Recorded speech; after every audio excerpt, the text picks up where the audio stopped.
sea, pienso a veces que esta cuarta transformación, Fernando, está mostrándonos su rostro real. Y esta pandemia yo la veo como una bendición. Y te voy a decir por qué. Porque ya no hay duda de que la agenda del presidente de la República es como objetivo tomar la cabeza de los países del Foro de Sao Paulo y a este país, desde donde te estoy hablando, ya lo ha convertido en un país de ideas socialistas. Y la pregunta para ti, ¿qué esperas? ¿Que tomen tus ahorros por seguridad nacional? ¿Que confisquen tus afores completamente por asunto de soberanía nacional? ¿Por emergencia nacional, que te expropien? Nosotros no vamos a esperar eso y estamos creando ya un frente de muchos millones de mexicanos que queremos unirnos hoy para frenar esto, para frenar la instalación del comunismo que efectivamente le viene como anillo al dedo al señor López. Hoy se ciernen sobre todos los mexicanos graves amenazas y peligros porque intencionalmente el actual presidente de la República pretende encauzarnos y llevarnos a un régimen comunista totalitario que no únicamente nos privará de nuestro patrimonio, negocios y dinero, sino que también nos privará de la mayoría de nuestras libertades. Hoy urge que los mexicanos bien nacidos, que los mexicanos honorables, responsables, productivos, que amamos a México, que amamos a los mexicanos, nos unamos. Andrés Manuel López Obrador, dentro de la masonería, pertenece a la misma tradición masónica que Plutarco Elías Calles y Álvaro Obregón, o sea, los que hicieron la Guerra Cristiana. Este es el ala de la masonería totalmente anticatólica, anticlerical, ¿sí? Por eso es que vemos ahora no una guerra, pero sí un ataque frontal a todos los principios del cristianismo en el actuar de Andrés Manuel López Obrador. Bueno, es que el primero que ha dado un golpe de Estado en este país es el presidente de la República. Si alguien hoy está debilitando y es el protagonista del debilitamiento de las instituciones mexicanas, es el presidente de México. Queremos la renuncia inmediata de López Obrador. Está llevando a este país a la quiebra, al fracaso. Puras tonterías está haciendo el señor. Y como yo pago mis impuestos, exijo la renuncia de aquel que me representa. Ya no quiero que me represente. López Obrador, estás despedido. Y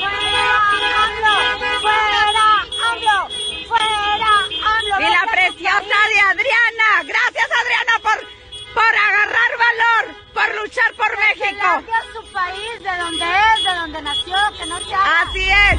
O sea, es realmente, es increíble que México votó a ciegas, 30 millones de personas votaron, un voto de castigo al sistema. Claro, era un sistema, digamos, de mercado, un sistema, pues, de orden libre mercado, capitalista, como toda nación que aspira a ser desarrollada, que tenía muchas deficiencias porque en México ha habido muchísima desigualdad, pero hoy, por ejemplo, datos del INEGI, hoy tenemos 16 millones más de pobres que hace 18 meses que él entró al poder. O sea,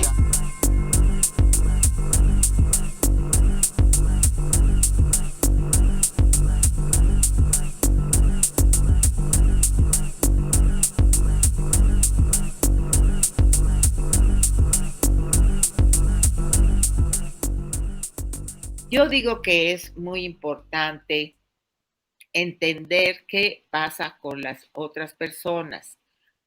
Entender es lo que nos permite resolver los problemas. Si uno tiene un problema y no lo entiende, pues difícilmente va a poder resolverlo porque no lo entiende.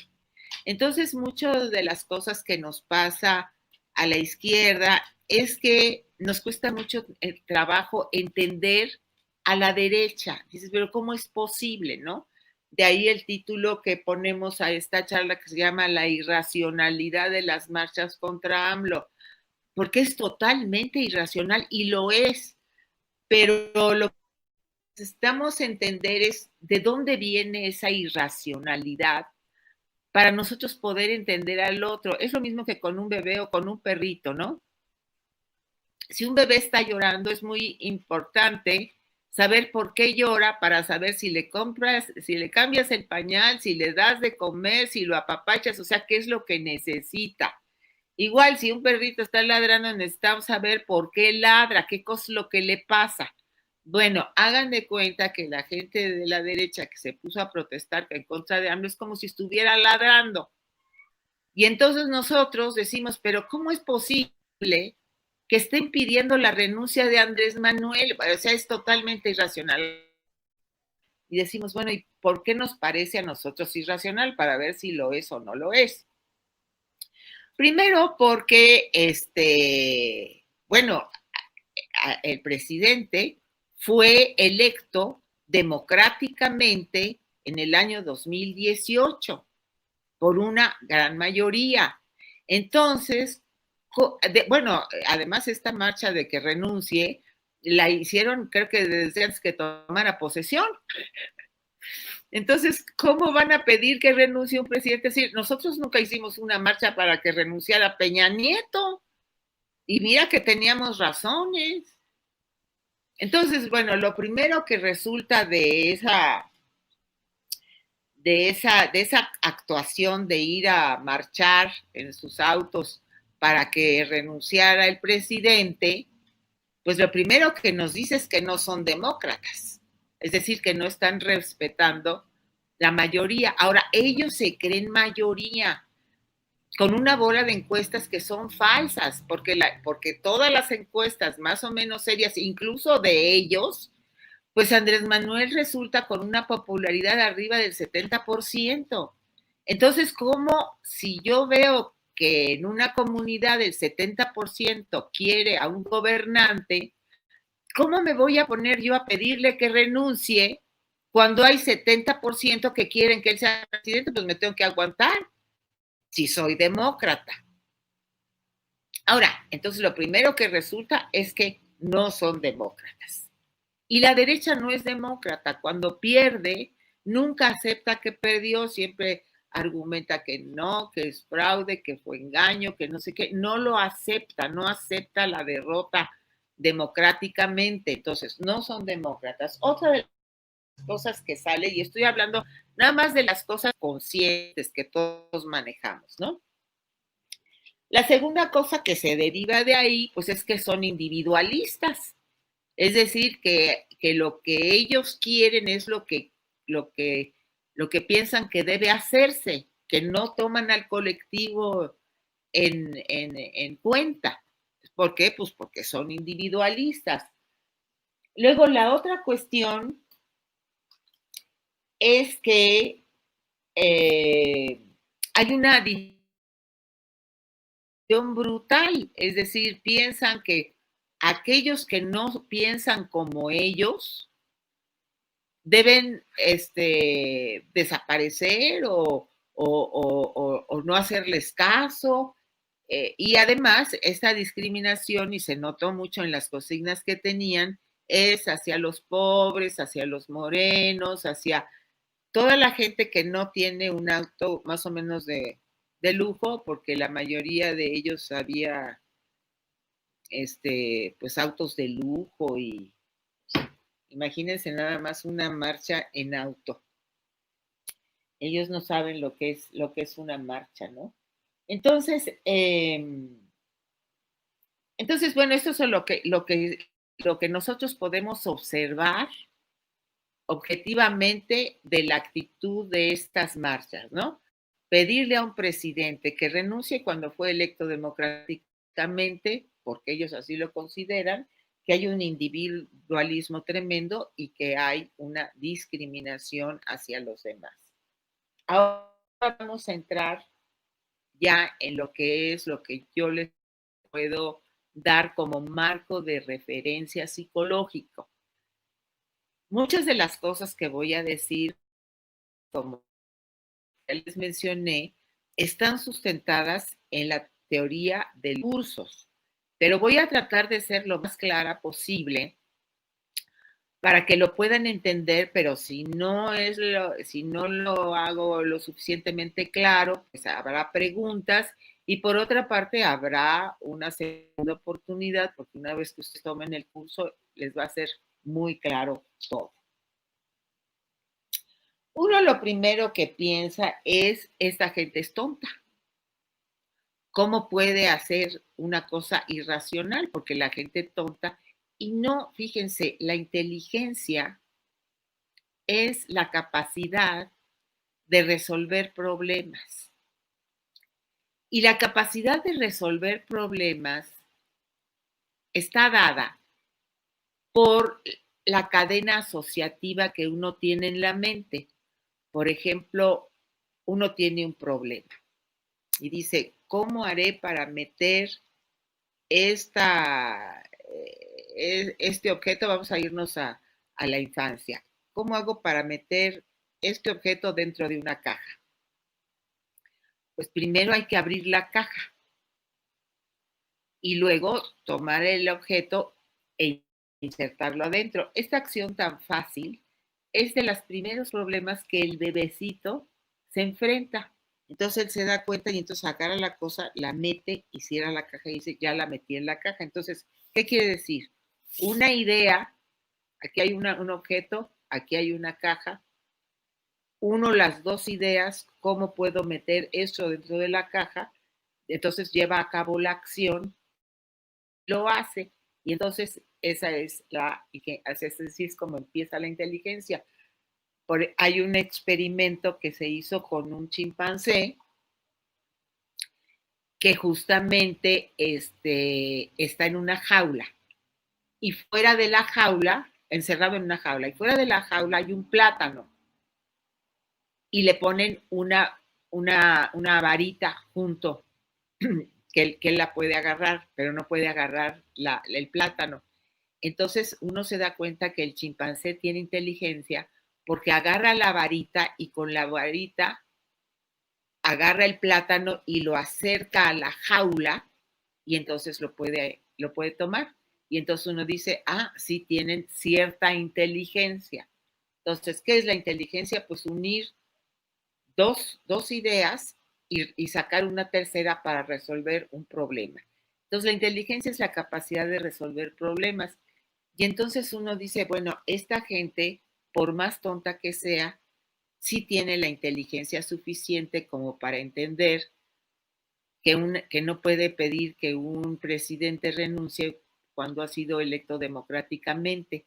Lo que pasa es que esa inteligencia no la pueden usar, porque antes de que tengamos el desarrollo de la inteligencia, tenemos una cosa más primitiva, más primaria, que se llama emoción.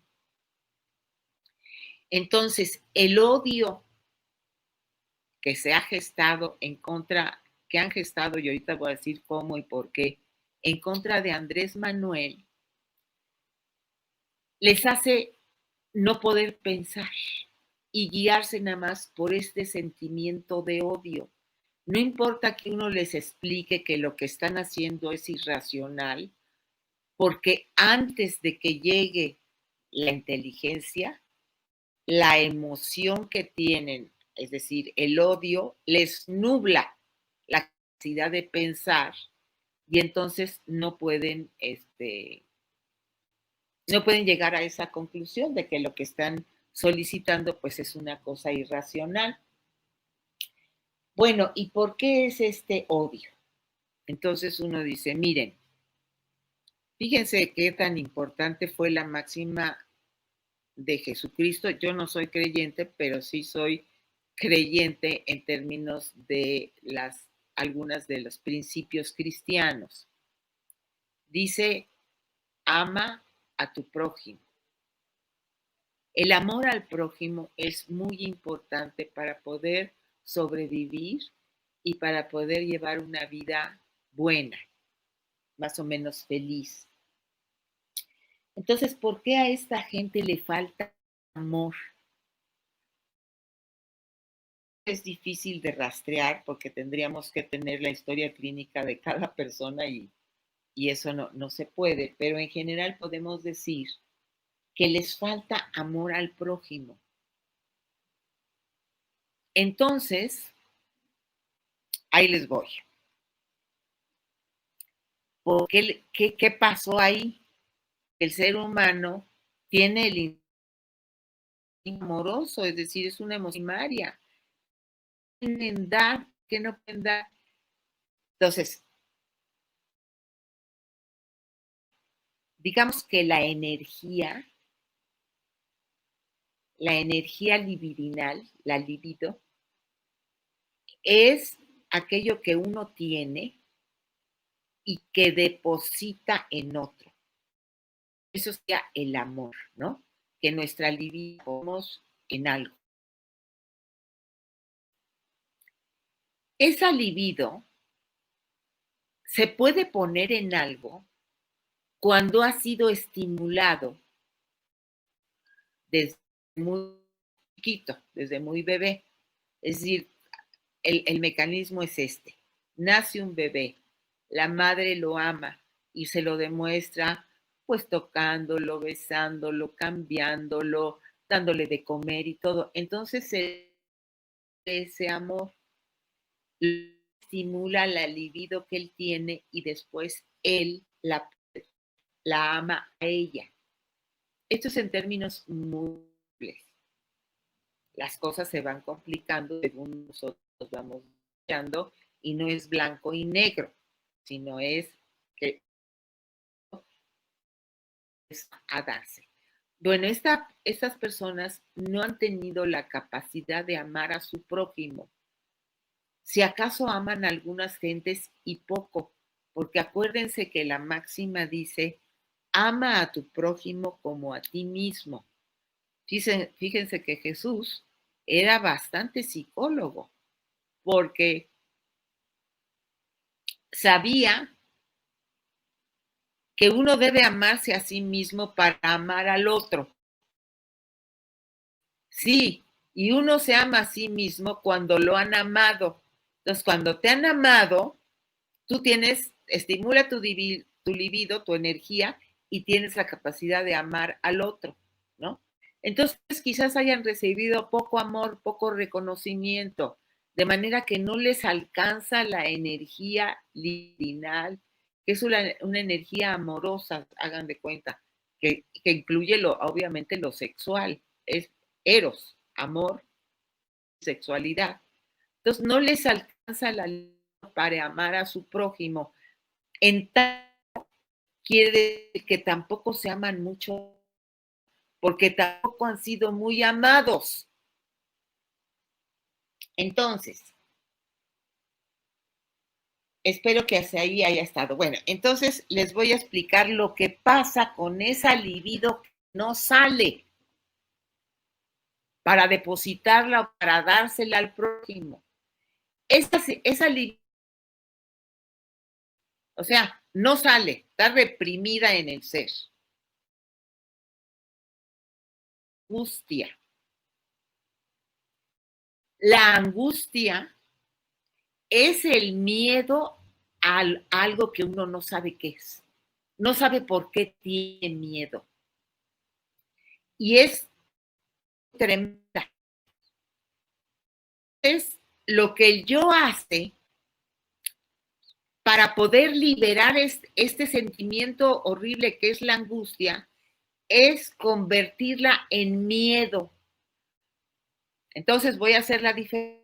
Angustia es como el miedo sin saber a qué. Y el miedo propiamente dicho es el miedo a algo. Y eso ya no es tan doloroso, porque entonces si tiene miedo a algo puede hacer cosas para no acercarse a eso, ¿no? Entonces, es causada por la represión de la libido, del amor, de la energía amorosa, se convierte en angustia. Y entonces, a través de mecanismos de defensa del yo, la convierten en miedo. Miedo a algo. Salen las fobias. Algo como producto de una angustia, de una libido reprimida. Así como hay fobia a los ratones o a las arañas o a las alturas o quiere decir que la persona sacó la angustia, la convierte en miedo y localiza un objeto para tener fobia a ese objeto.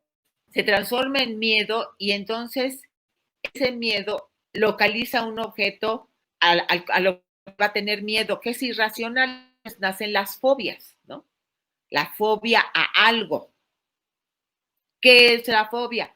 La fobia es el miedo a algo que es producto de una angustia por una libido reprimida. Entonces, los medios de comunicación han orientado ese miedo que la gente saca por una angustia reprimida hacia los pobres, y entonces se da la porafobia hacia Andrés Manuel, el comunismo, hacia lo que es, porque los del poder económico tienen unos tanques de pensamiento que saben diciendo y entonces ellos pueden orientar los miedos que tienen las personas, que todos los tenemos, y entonces dicen que Andrés Manuel es un peligro para México, el clásico, ¿no?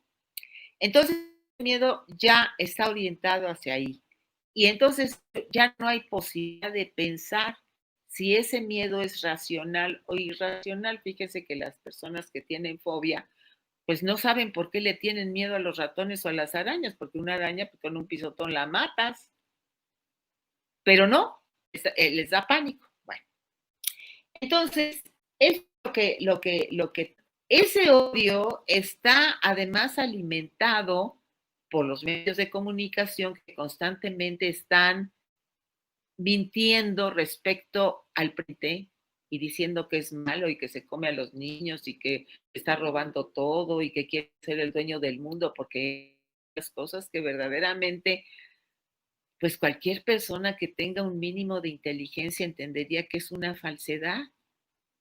Pero ellos no lo ven así. ¿Por qué? Porque refuerza su odio, lo justifica.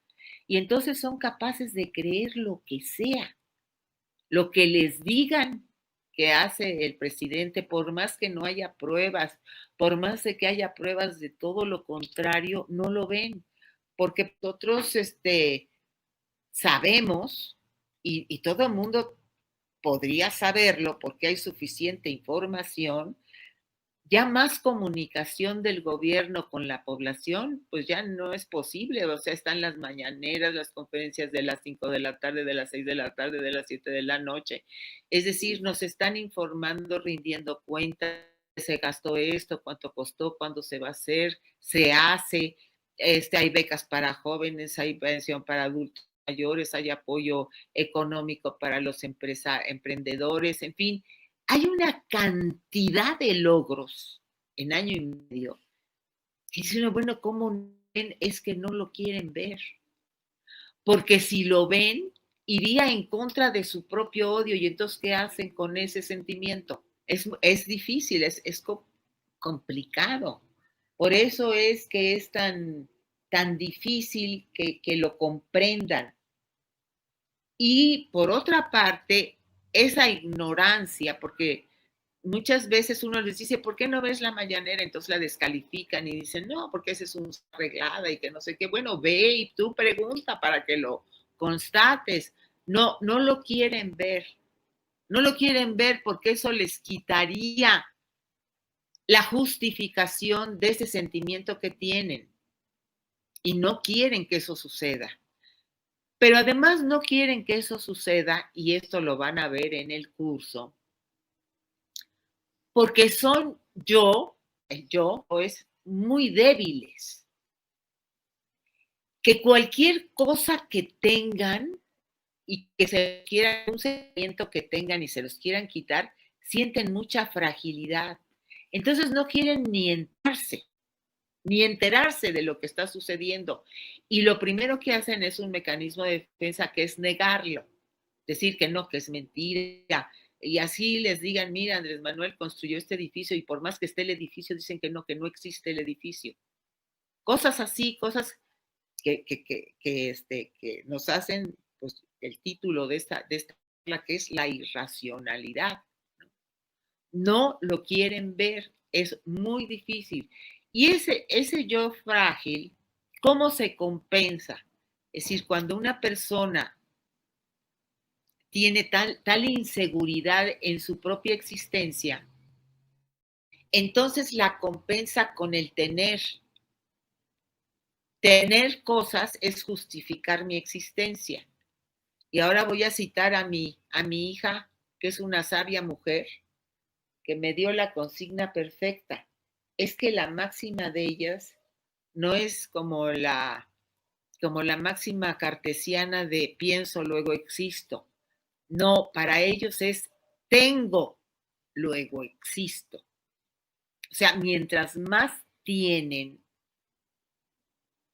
más sienten que su existencia está justificada. Entonces, ustedes se han dado cuenta que hay personas que cuidan más a su coche que a sí mismos, porque su coche son ellos, su casa, su yate. Y entonces, mientras más tengan, más pueden sentir que existen, pero como eso no es real, como la gente no existe por tener, sino por ser, entonces no tienen llenadera, como dice el presidente, porque por más que tengan, nunca van a poder compensar ese sentimiento de no existencia. Entonces, realmente son personas más bien como dignas de lástima. Claro que nos cuesta mucho trabajo tenerles lástima porque han hecho mucho daño. Y entonces eso da mucho coraje, que hayan lastimado y si quieran seguir lastimando a tanta gente. Por ejemplo, le preguntan, oigan, y entonces tú no quieres que se acabe la corrupción. No saben ni qué contestar y entonces lo que salen es que también es corrupto. O te dicen algo de lo que no hay pruebas, ¿no? Ahora ha dado mucho por rescatar un discurso que siempre ha estado en el ambiente, siempre, el del comunismo, ¿no? Y entonces lo peor que pueden hacer es decirle a alguien que es comunista. La mayoría de ellos, la gran mayoría, diría el 99%, no saben ni qué es comunismo. Nunca ha estudiado. No sabe, por ejemplo, si ustedes dicen, oye, pero ¿te parece mal la consigna de a cada quien según sus necesidades y de cada quien según sus capacidades? Ni lo entienden, ni lo vinculan, ni pueden entenderlo. Pero es que fíjense nada más que la satanización al comunismo lleva un siglo. O sea, hace un siglo o más que el imperio, que no le conviene que a cada quien según sus necesidades y de cada quien según sus capacidades, lo ha estado satanizando con frases cortas, como las goebbelianas, ¿no? Los comunistas son niños, los comunistas son asesinos, los comunistas, y luego lo vinculan con Stalin. Es decir, tienen, ese es el único, nada más que no se dan cuenta o no lo quieren saber o lo niegan, que los máximos pensadores de la historia, si nosotros hiciéramos una estadística de cuántos de los pensadores más nobles y más inteligentes de la humanidad han sido comunistas, pues la mayoría de ellos fueron comunistas. Neruda, Diego Rivera, Frida Kahlo, los más importantes han sido comunistas o son. Saramago, todos han pertenecido al Partido Comunista. Pero además hay otra cuestión. No hay comunismo en esta tierra, es decir, no hay ningún país realmente comunista. Ese fue un experimento que trató de llevarse a cabo en la Unión Soviética y no pudo realizarse. O sea, no tenemos más que el comunismo primitivo, que ese sí funcionaba. Pero digamos que el comunismo actual, no hay ningún país comunista. Entonces, cuando traen las cosas de que comunismo no, y que tachan a Venezuela de comunista, es decir, no se han enterado de que el comunismo no existe en este momento en la tierra, no hay ningún país que lo sea.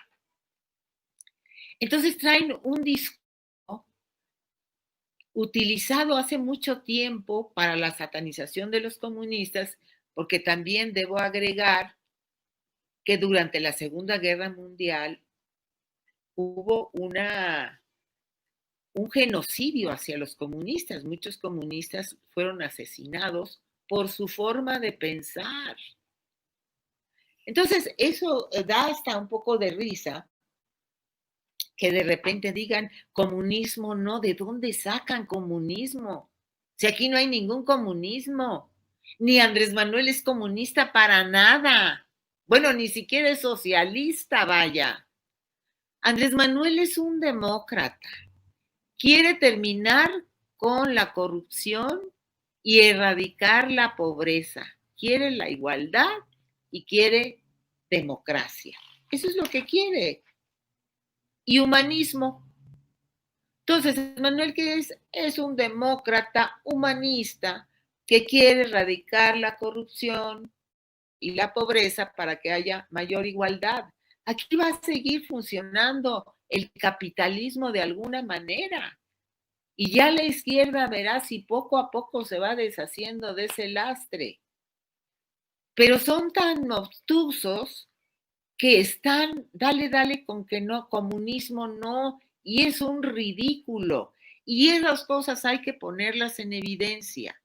Nosotros necesitamos acabar con el mito de que ellos son educados. No es cierto. Eso de que la izquierda son todos burros porque son maleducados y nacos y todo eso, no es cierto. La derecha es muy ignorante. La izquierda lee muchísimo más. La gente de izquierda lee muchísimos más libros que la gente de derecha. Bueno, oí a una muchacha de estas de la marcha que imagínense nada más que gritó, AMLO, vete a tu país. Imagínense nada más, qué ignorancia. Y entonces otra le contestó, sí, que se vaya a su país. ¿Cómo que se vaya a su país? No, tienen una ignorancia y dale con el comunismo. Entonces nosotros necesitamos poner en evidencia, acabar con el mito de que ellos son más educados. Eso no es cierto. Más inteligentes menos, no porque no lo puedan ser, sino porque los sentimientos de odio y de miedo les han obnubilado la inteligencia y no pueden despejarla, permitir que opere la inteligencia. Entonces, decía yo, acabar con el mito de que son más educados no es cierto, son muy ignorantes y eso hay que hacérselos ver, que se pongan a leer. Si tanto odian al comunismo, pues se pongan a estudiarlo y lo refuten con argumentos. Habría argumentos. Pero si nada más es mueran los comunistas y no sé qué, eso del comunismo hay que parar ese discurso porque ese discurso no lleva a ningún lado. Y el otro mito, el de que son más inteligentes, no es cierto. Son muy ignorantes y hay que poner eso en evidencia. Porque yo creo que algunos de ellos que no tengan un yo tan frágil, a lo mejor sí pueden reconsiderar. Porque el yo frágil no puede reconocer errores. Solamente la gente que es capaz de decir, sí, me equivoqué, y eso no le quita nada, al contrario, se siente mejor que ahora ya adquirió un nuevo. Es el yo fuerte el que lo puede resolver. El yo frágil no puede soportar tocarse porque es tan débil, está tan escuálido que no puede aceptar que en un momento se equivoca. No hay que insultarlos porque entonces crece su odio. Hay un poco tratarlos pues como gente enferma, porque hay esta enfermedad cuando tú no te amas a ti mismo, porque entonces no te amas a ti, pero tampoco puedes amar a tu prójimo. Entonces, creo que esto nos sirve no solamente para ver qué es lo que pasa en la irracionalidad de ellos, sino para hacer una observación, una autoobservación, porque a veces, no como ellos, obviamente, pero a veces la izquierda también tiene este tipo de cosas Y entonces poder autoanalizarse para ir resolviendo el problema.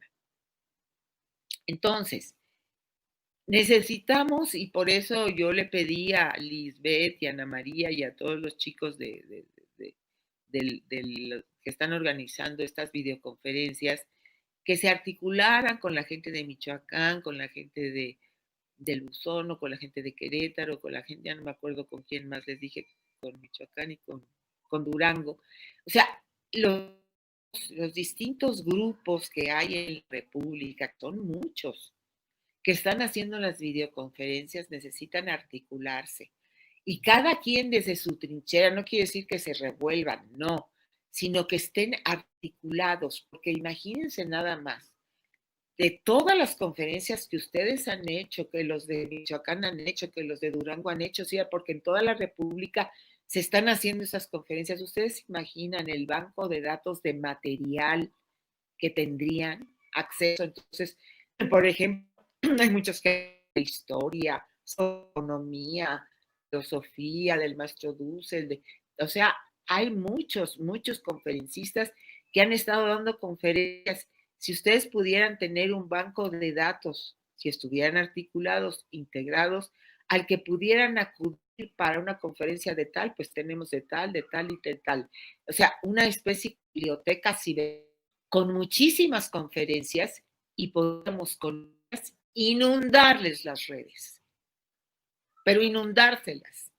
O sea, no podría, por más que las plataformas pertenezcan a la derecha y a veces, no siempre, pero ellos se las manejan para que la dosis de la izquierda no se pase y entonces sabotean muchos de nuestros programas o bajan cosas. Si nosotros inundamos las redes no van a poder y a lo mejor hasta los convencemos de que lo que pensamos es mucho mejor para tener un país y un mundo más feliz, que necesita trabajar, necesita amar y necesita muchas cosas que serían mucho mejores para la lucha que andar luchando en función de quién mata a uno o quién roba a otro.